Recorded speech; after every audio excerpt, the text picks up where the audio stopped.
Bismillahirrahmanirrahim. Assalamualaikum warahmatullahi wabarakatuh. Selamat pagi teman-teman. Saya Ismi Sayyidah, NIM 1812628 dari kelas Pendidikan Islam Anak Usia Dini 5A.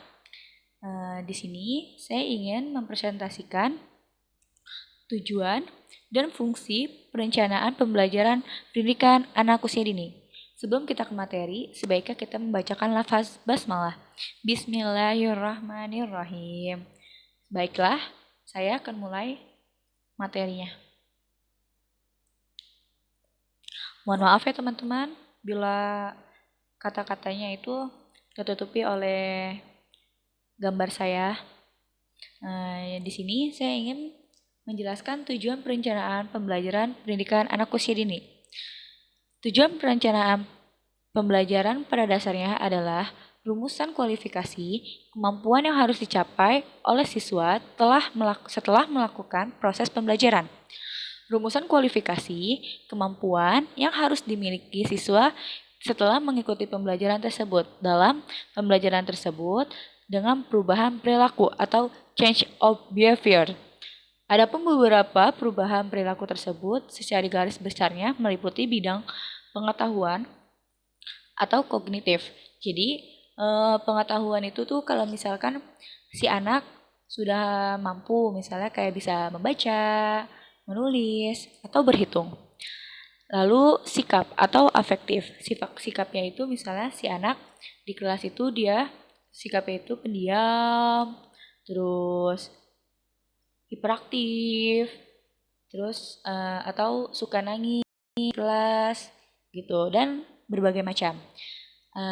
Dan keterampilan atau psikomotor. Jadi keterampilan itu kayak seni. Misalkan si guru memberikan materi untuk menggambar untuk mewarnai pada gambar yang telah guru tetapkan gitu.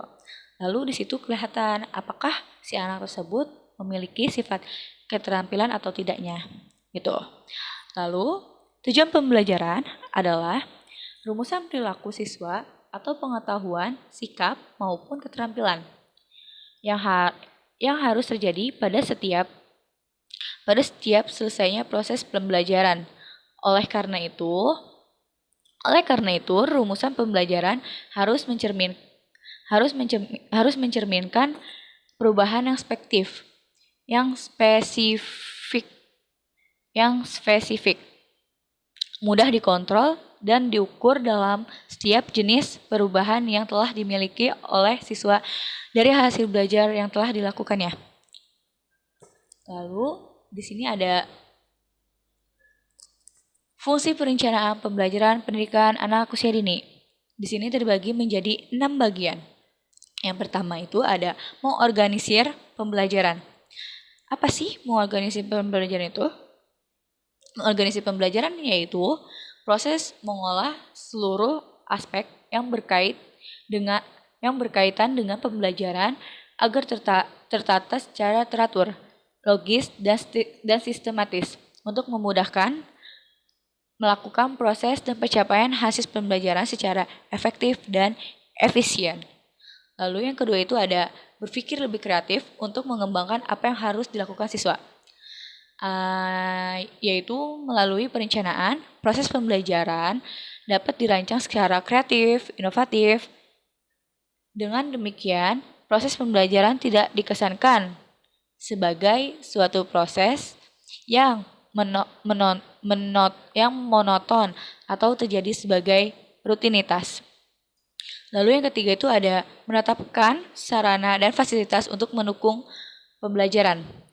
Nah, melalui perencanaan, sarana dan fasilitas pendukung yang diperlukan untuk mudah diidentifikasi dan bagaimana mengelolanya sehingga sarana dan fasilitas yang dibutuhkan dapat terpenuhi untuk menunjang terjadinya proses pembelajaran yang lebih efektif. Jadi setiap ada sarana atau fasilitas yang tersedia di sekolah itu harus wajib guru untuk belajarnya harus wajib mempelajarinya bersama anak muridnya gitu, kayak mengajarkan anak muridnya yang ada sarana dan fasilitas di sekolah tersebut.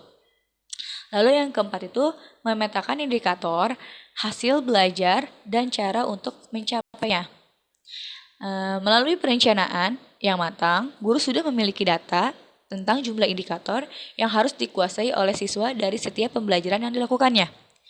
Dengan demikian, guru pun tentu saja sudah membayangkan kegiatan yang harus dilakukan untuk mencapai setiap indikator tersebut. Lalu yang kelima itu ada merancang program untuk mengakomodasi kebutuhan siswa secara lebih spesifik.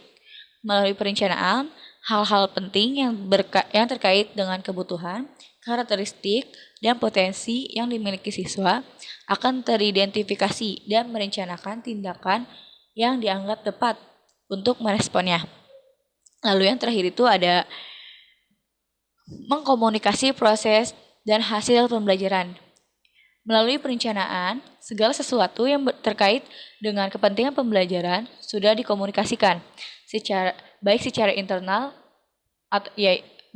internal yaitu terhadap pihak-pihak yang terkait langsung dengan tugas-tugas pembelajaran maupun pihak eksternal yaitu pihak-pihak masyarakat atau stakeholder. Baiklah, sekian dari saya, mohon maaf bila ada kesalahan. Wabillahi taufiq wal hidayah. Wassalamualaikum warahmatullahi wabarakatuh.